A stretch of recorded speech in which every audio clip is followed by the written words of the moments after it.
The big difference with audio, I think, and a written format is that audio works really well with maybe. Maybe this happens. This could possibly happen. Potentially, this can be something that occurs, right? Where you're equivocating a little bit too much if you do that in print or if you do that for a written web thing.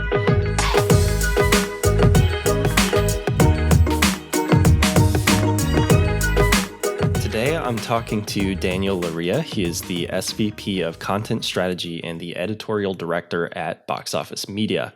He's also one of the hosts of the Boxoffice podcast. How are you doing? I'm great. Thanks for having me, Brad. So before we dive into podcasting, I want to talk about your experience as a journalist. When did you first become a journalist for Boxoffice? That's interesting. So I've been over at Boxoffice, our publication, since 2013. The publication is the oldest and only US-based publication exclusively focused on the movie theater industry. So it is a trade magazine in that regard. It's been in publication since 1920. And as I said, I jumped into it in 2013 when it was still primarily a magazine. We did have a digital presence with the intent, of course, of managing a transition from being a monthly print magazine to building a digital platform, right? So that was my background coming into it. In journalism as a whole, I've been working in the film journalism space since 2010, 2009, 2010, one of those years in fall, winter, one of those years. So I've been around a little bit over 10 years in a field that, like everything else in the film industry, has seen some very big changes in how these media companies exist, how trade reporting happens, and some of the competition we're facing on the both digital and print fronts. What have been the biggest changes you've seen in the decades that you've been a journalist? I'm curious. I think one of the big things is trying to figure out how digital plays a role in your platform as a whole. What sort of identity is digital going to have, right? It's this whole debate that marketers have all the time, multi-channel or omni-channel, right? And it's something that we've seen with very small media companies and with established legacy media players. I mean, look at the New York Times and how they've tackled the digital transition on their end, right? I think it's one of those big companies that saw this change coming. They went to a paywall on their website, basically acting as pay-to-play extension of the daily newspaper. But I think fairly early on, the New York Times realized something that the rest of us in the journalism space have realized, is that digital really has to have its own identity. Digital has to be a complement, part of, let's say, an arsenal of offerings you have to reach your audiences in different places. So as a newspaper reader, I love reading, I edit a magazine. I love reading print. I still subscribe to a lot of print publications. And there are times when that's how I like to enjoy a certain type of story. But there are different times where, let's say, an audio version of a story, like through a podcast, makes a little bit more sense. Or if I'm in the go, I'm reading a different kind of story on my smartphone. Now, if you're thinking about a 16-page, let's say, New Yorker style narrative long form piece, I enjoy reading that on paper at my leisure. There are versions of that story that you could probably tell in a podcast. Maybe, maybe not. Is that is that the type of story that I would read on my smartphone? Maybe, probably not. So there's ways, I think, to optimize a story to different digital platforms, and even to be selective in knowing what type of stories work on digital and what type of digital they work in, and what type of stories work a little bit better on print. A big question that we ask ourselves is this a tweet or is this a story? And that's something you have to sort of discern, right? Yeah. And there are a lot of publications on the B2C side. We're a business-to-business publication. There's a lot of B2C publications that will turn a tweet into, lunch, dinner, and leftovers for next week. So if it's one sentence of information, some publications will try to maximize that across platforms. We really try to see what makes sense. Is this something that we can just communicate to the readers in 2 sentences on social media and that's it. Do they need to listen to a 20-minute podcast about two sentences? Probably not. Is it a news story on our print magazine? Probably not. So I think that's the big sort of change. We're looking at the news industry and the news business as something that doesn't have a one size fits all perspective, right? It's something that you really have to look at everything you cover and realize and strategize how best to cover that across a number of different platforms. And the more platforms you have, I think the better service you are to your readers today. Because I think if you're only one thing, it's really hard to have that omni-channel presence that media companies today should have. You really have to try to get to your readers in as many of those avenues as possible. I really want to talk about how Box Office is bringing a new media offering to the table, to their traditional print magazine and the digital offering. But first, I really want to dive deeper on this storytelling piece about what if news could just be a tweet and not a whole article or a 20, 30, 40-minute long interview? I'm not even sure how to ask, but could you kind of break down some of the different interviewing and storytelling skills that you use as a journalist and how you've parlayed that into the Box Office podcast? Yeah, I think that let's have a real world example, right? A movie like the James Bond movie, No Time to Die, which was originally set for release in April 2020. We had written number of stories about that already. So on print, the way we would cover No Time to Die coming out on April 20th would be from a traditional long lead perspective. 3-4 months out, we secure the interview through the publicists, we get approved art, we get sign-offs, we interview the filmmakers, the stars, and we have this great glossy magazine story. There's no replacing that, by the way. I think that's a big part of movie journalism that has suffered in the digital transition is you don't have these wonderful 6 to 8 page stories with art, with design to really be embedded into what it's like to watch a movie, right? Or the art of filmmaking. I think sometimes when we read that story online, that could be flat. Maybe you embed a trailer, but anytime you embed one of these trailers, you have the 15-second car insurance commercial before it takes you out of it, right? It's just a very different sort of experience, user experience for the reader. So from a print perspective, comes out in April, that's how you tackle it, right?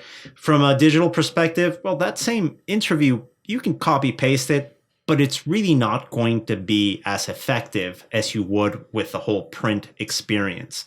So the way we would tackle that is something a good example is treating digital like a living, breathing organism, right? At least when it comes to online coverage to your website, to a news story, where you can go in and you can update a page, where you can add elements, where you can revise information as it comes through.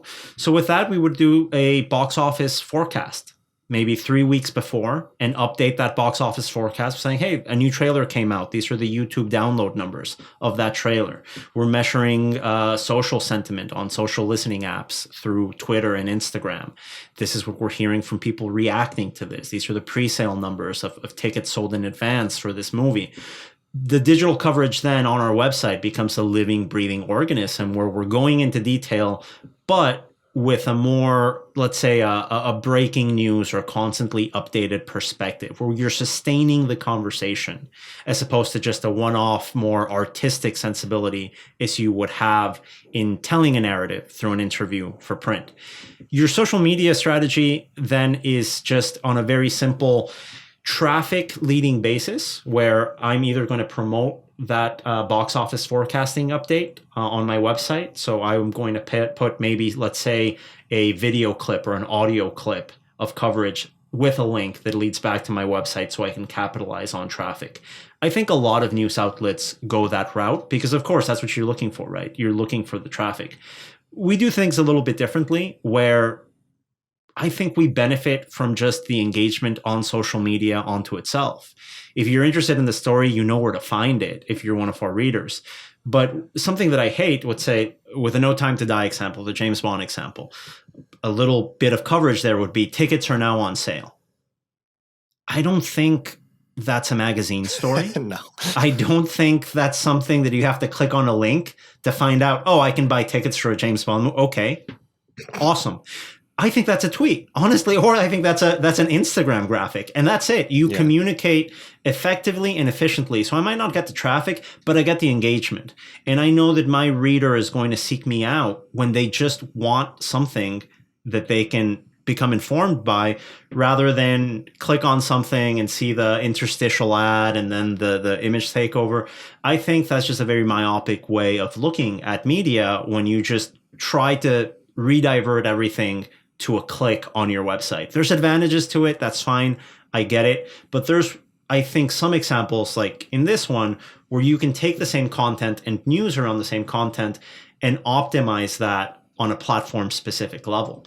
What a podcast does, I think, is very interesting because it's different in the sense that it becomes a conversation. It becomes, by definition, something that you invite someone to listen in on. There's a sort of voyeurism when we talk about podcasting, right? You're listening to people talk in a room and you're not in that room with them. They don't know who you are. They don't know where you are. You're basically listening into something. So when we approach podcasting and we try to sort of decide how can No Time to Die be an interesting podcast episode for our audience, we really come at it from that perspective. You can read the big long interview in print. That's where it's gonna work best. I can try and fail to get Daniel Craig to show up for a podcast appointment and reschedule 15 times. It's not worth my time.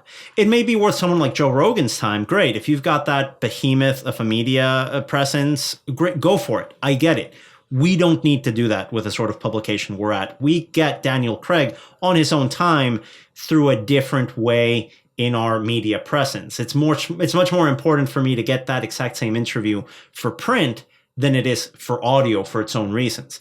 For audio, we think of it as, well, what does our readership want to find out? What conversation, what analysis do they want to get out of something like this? Because Daniel Craig's going to be in every single talk show saying the same thing, 15 talking points, which is great for them. We don't need to be at the bottom of that barrel, and we'll be at the bottom of that barrel, by the way. It's not self-deprecation, it's the reality of it. How can we optimize this theme, this story, so our platform is the number one platform for this sort of insight? And that's where we get into analysis, and that's where we get into discussion, right? Where you can come in and as a journalist share some things that you think can be explored through conversation. So we won't say, hey, tickets are now on sale for Daniel Craig's last outing as James Bond, end of episode.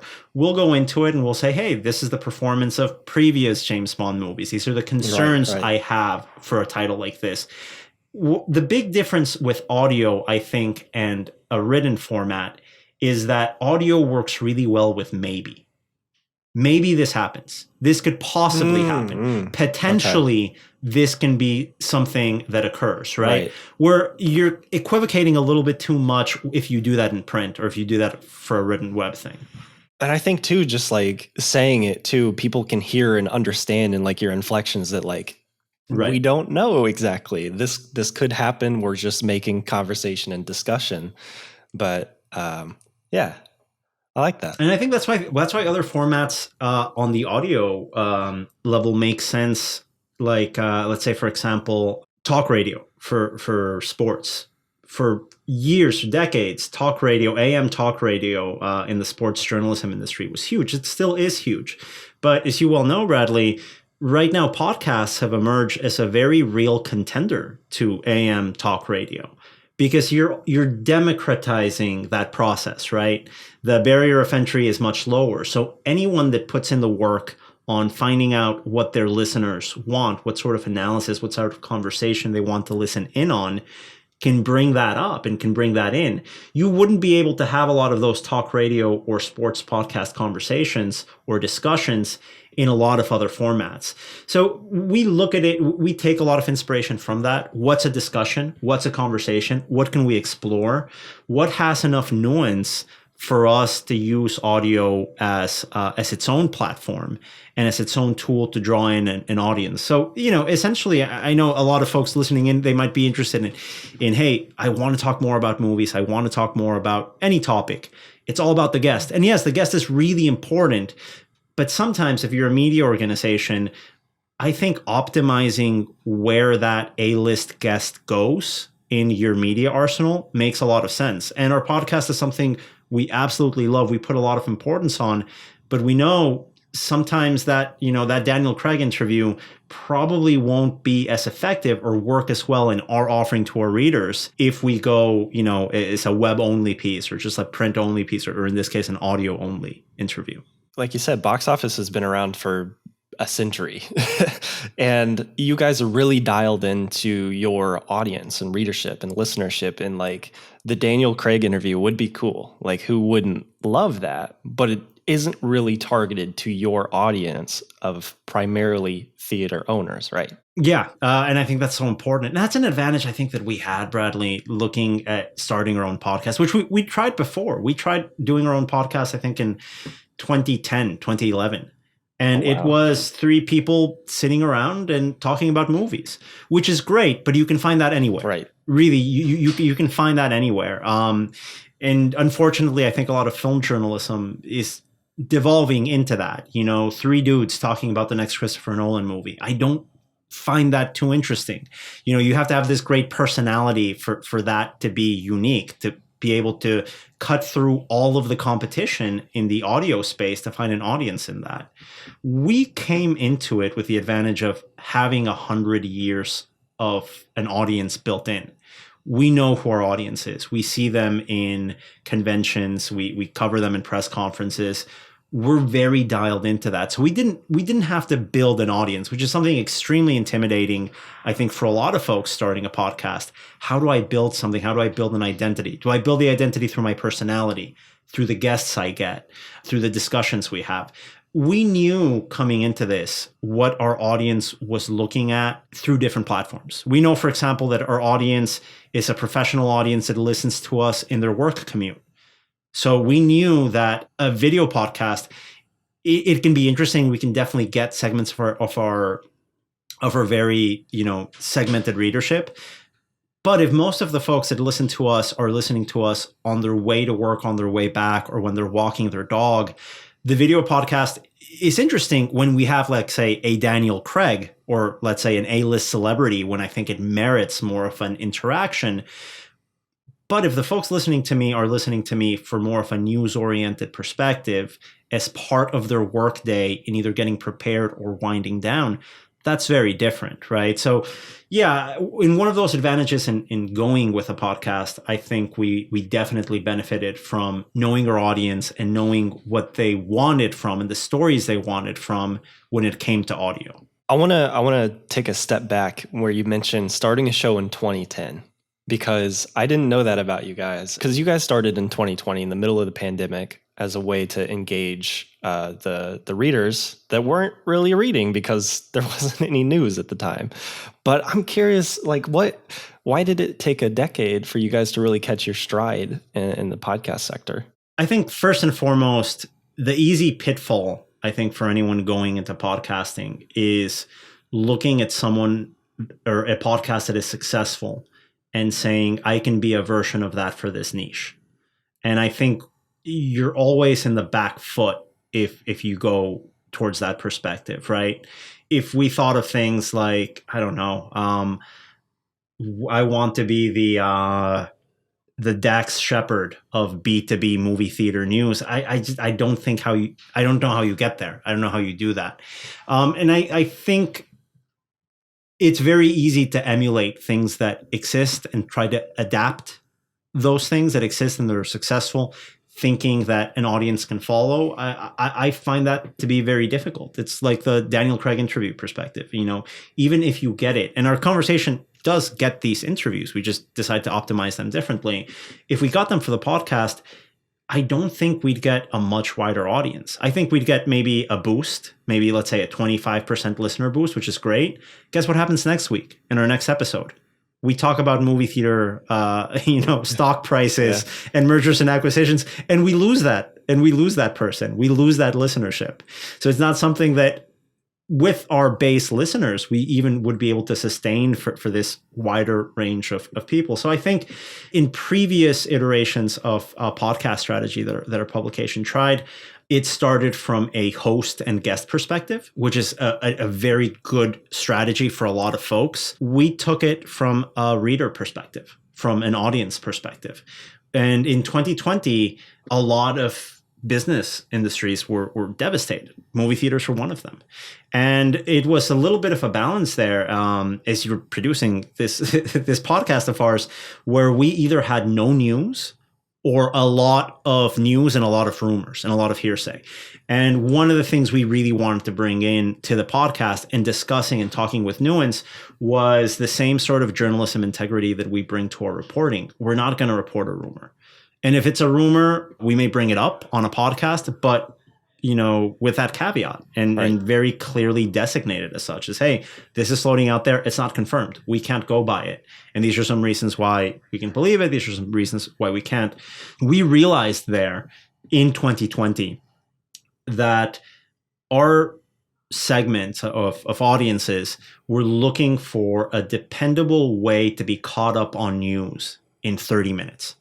We knew that if we put a 2-hour-long podcast where we're just like talking and joking around, that'd be tough. Also, that was another thing that we realized really fast. Early on in those first episodes in 2020, after we realized, hey, a 30-minute news-driven format where we talk things through, where we tell people in this industry what's going on, where we tell them the truth, where we don't panic, where we're not going to buy into the hype of everything's closing down and the world's going to end, but we're reporting bankruptcies, we're reporting acquisitions, we're reporting deals falling through.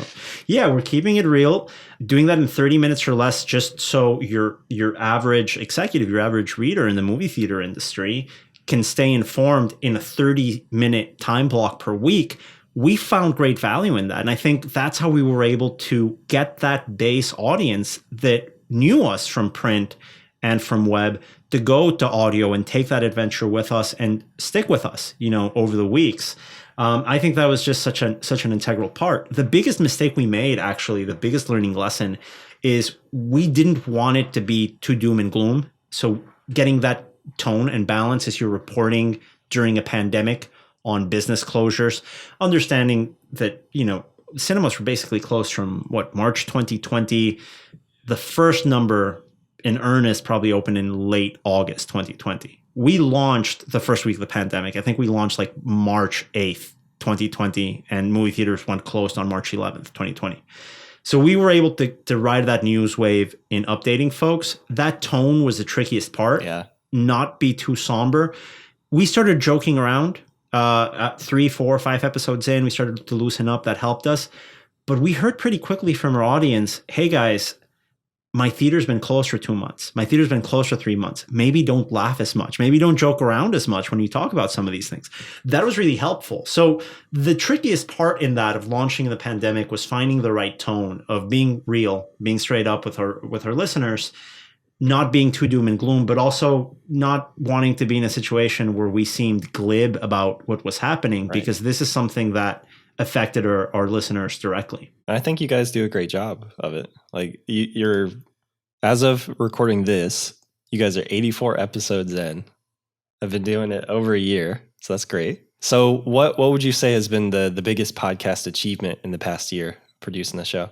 We've done weekly this entire time, just because we thought that frequency would make sense for our audience. Having just a weekly check-in with them. I think that's so important in podcasting, a consistency, an appointment.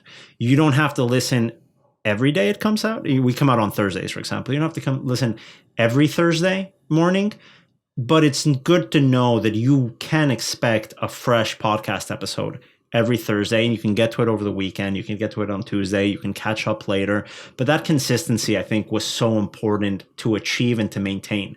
And it's hard. It's a commitment. I think that commitment of sticking with a concept like a podcast and saying we're going to come out with an episode under the highest standards we can every week, I think that's just such an important achievement. I think that's one of the reasons why on a more amateur level, on a more aficionado level, those folks have a hard time growing a podcast or sticking with it. Once you lose that consistency, once you don't take it seriously as part of your media platform, as part, if we have a monthly magazine, we have to show up every month to your doorstep.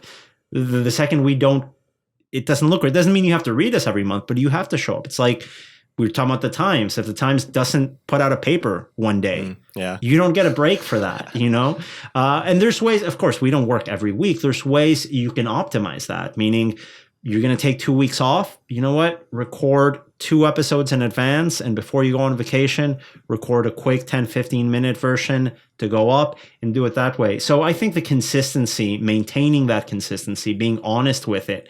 And I think having, in my opinion, a good production value and a good content value there to make sure that whenever our listeners want to tune in, they can expect us to be there every week at a certain level.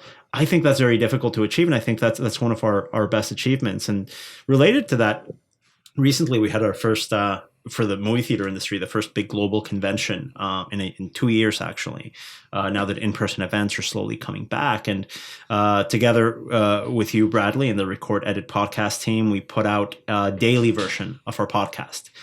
This is the first time we break from that weekly consistency.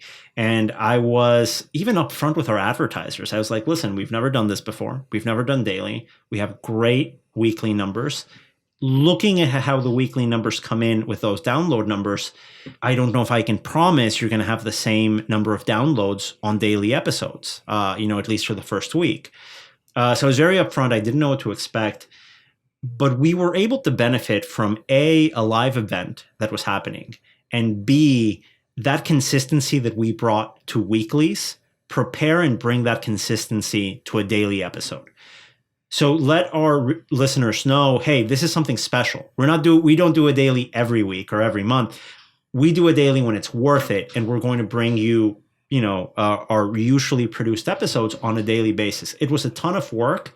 And our download numbers on those daily episodes actually exceeded the download numbers for a lot of our weekly ones. Wow, nice. Because we got that engagement, right? We had that engagement with our listeners where they knew this is a special event and this is something that's happening live, and we're bringing you into this event as we're reporting it there. Whereas if we had done it weekly, I don't think we would have seen that same bump. So another big achievement is knowing when to bump up that consistency to daily. But there, my biggest advice and my biggest learning lesson doing this with you guys for the last year is commit to recording consistently as much as makes sense for you.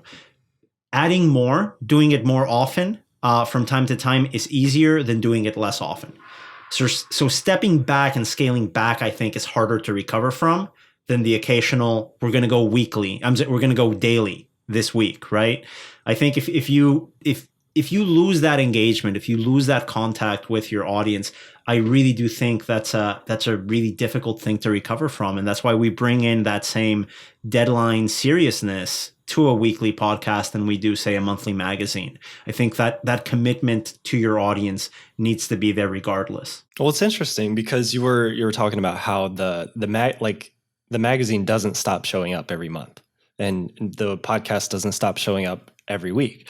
You're really building habits in your audience. So in podcasting, it's the listenership. It's like you're saying, it's like every Thursday morning, we know that hundreds of theater owners are going to listen to the show. Just like the habits in the listeners, we have to build up habits as hosts as well, because it's hard work to produce these shows.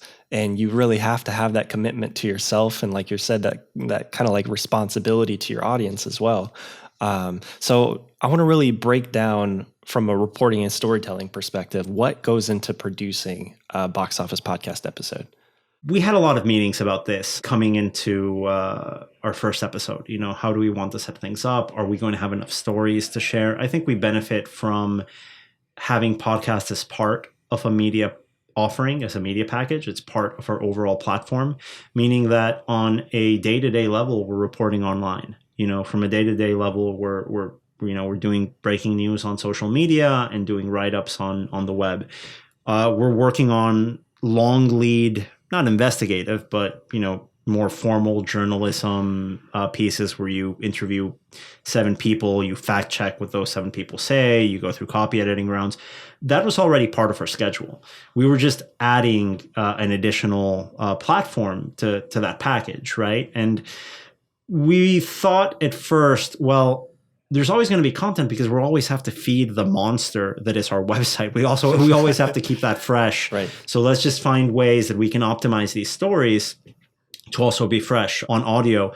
The pandemic taught us that doing a news recap for our listeners is the best way to go about it, because I don't think any of our readers reads the magazine cover to cover. So we can work our butts off, and we do, to put out these magazines. There are stories in there that will never get read by everyone. The people just don't have the time to, in every issue, read an 8-page, just intensely investigated story. And we realized that a sort of review or a recap show of everything that happened in a week, that would be the best way to do it. So yeah, you could do something like, another iconic podcast brand, Serial, where you get one story and you report it every week and you have that consistency. You could do that. That just wasn't us. There wasn't one big story that we'd go back and do that very narrative form of journalism. That just didn't make sense for what we cover as a publication or our listeners in the industry. So we realized a short news recap for the folks that they don't want to sit down and read the stories. They don't go to our website every day. They're not glued to Twitter, maybe like I am. A quick 10 to 15 minute recap of this is the week in news that is important to you. That's great in audio. And that's how we open every episode. 10 to 15 minutes. What happened? What do you need to know of the last week in 10 to 15 minutes? And everyone has that. If you go out, you run, a couple of miles, at the end, if you run, you're caught up with that. That became, I think, a big part of bringing in our listeners week in, week out. And from there, we tackle things either on a discussion perspective. So say there's a controversial decision, for example, Warner Brothers deciding to put all of their movies on HBO Max at the same day they open in theaters. Wow. That's a discussion. Yeah. Right? So that was a big thing that happened last year. That's an episode in itself, right, where we tackle the news 10, 15 minutes and say, hey, something from those 10, 15 minutes deserves a deep dive. Let's go into, what could happen from that. And that's another example of the maybes, right? The maybes that don't work in print, that can work a little bit better in audio, just going into that analysis. And many other times we go to our guests. We go to guests, professionals in the industry that will give you different perspectives. We're an international industry, so we like to bring in a lot of international guests and perspectives. Folks that come in and I think will provide actionable insights to the very niche listenership that we have, in B2B professionals.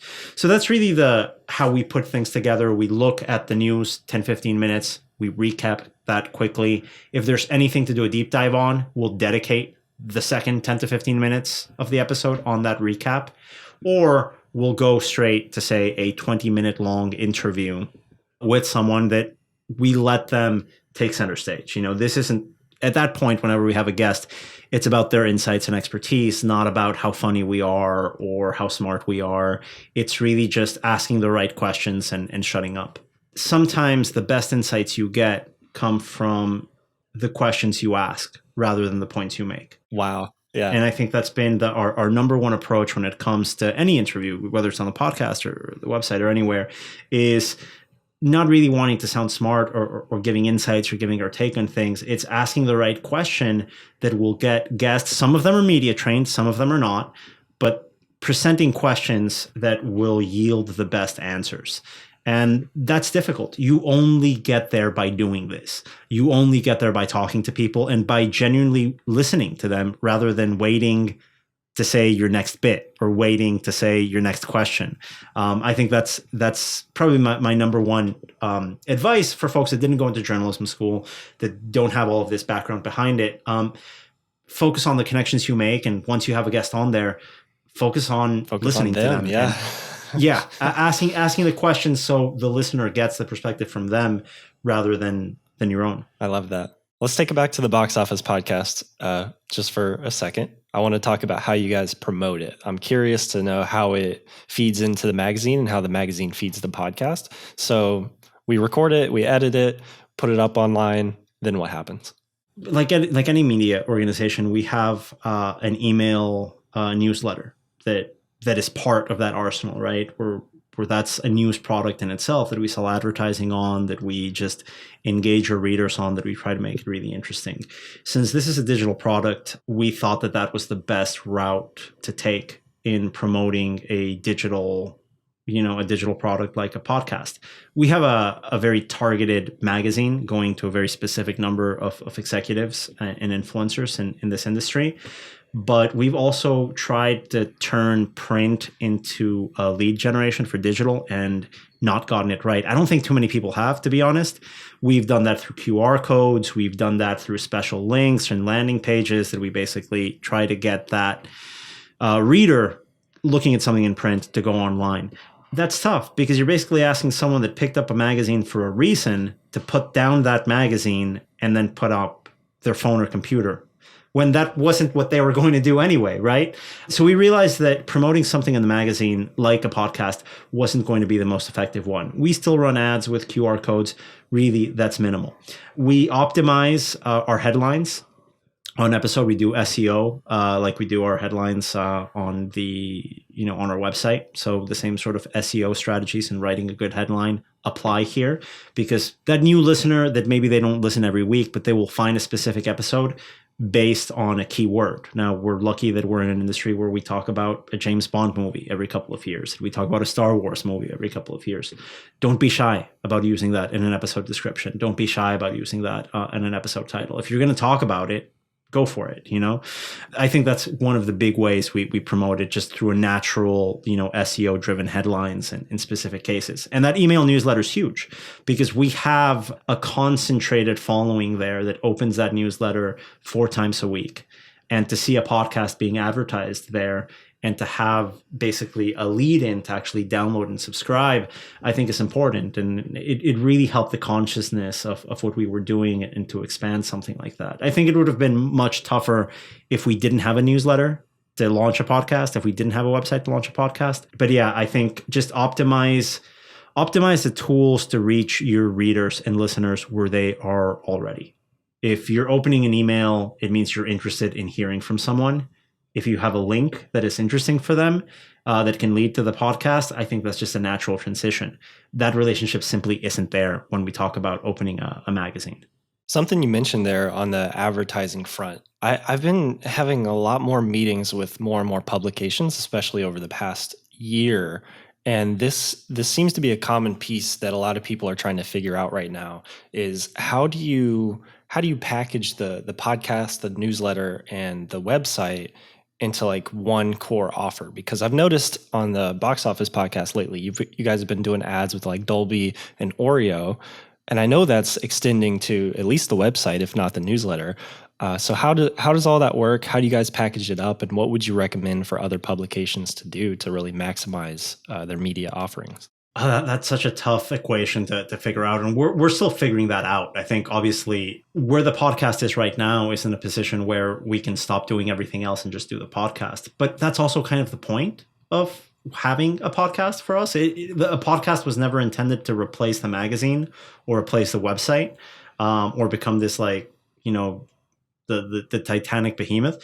I think it's important to have and to tell specific stories on it. Again, using the New York Times as an example. For specific type of stories, they have a number of different podcasts. They've got, they bought something like, say, The Wirecutter. Are you familiar with that website, Brad? No. It's an advice website for, like, say, I want to find the best vacuum cleaners, and they rank all these vacuum cleaners. That's not something that would work on their newspaper on a daily level. It just wouldn't. That really wouldn't work on a podcast, I don't think, either. But they have that as part of their digital subscription, right? How many times have I Googled what's the best cell phone case? Yeah, I do that all the time. Yeah. And you know what? You know who's getting me? The New York Times is getting me all of a sudden, and when I want to read this like long involved story, maybe I pick up their magazine on the weekend. If I want a quick hit story, I'll open their newsletter. If I want to have a quick news recap, I'll listen to the daily. They've got all those narrative journals and podcasts. I think you have to treat these things as audience segments. Where do you want to reach someone? If your ad buy is going to be something that's a little bit more immediate, say ahead of an event or ahead of an opening, or if you're promoting something with a date on it, I think a podcast is a very good way of communicating that, because you're building up that, right? You're involving it as part of a conversation. Where if you put it in print, it can work. A lot of people do it. But unless you have a long lead time, we're talking about months, I think that's difficult in a monthly magazine. So I think it changes. I think, obviously when you talk about a movie, movies have 3-4 months of publicity ahead of them. That's why print makes perfect sense for them, right? And maybe a podcast, yeah, to an extent, but there's a reason why you don't hear movie trailer podcasts that often. There's a reason for that. It works great on video, and you'll involve that in video. So you have a great film still, you have a great movie poster, optimize that, right?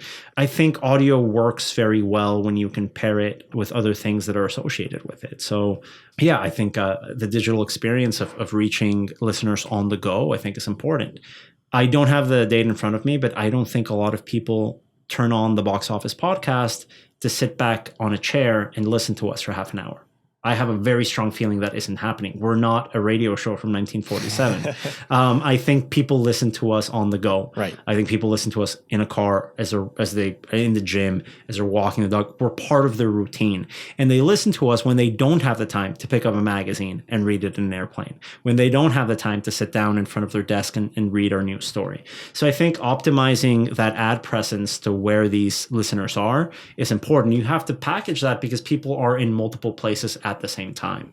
That makes sense. I love to close out every interview with asking our guests who their moonshot guests are and why. Who would you love to have on the show?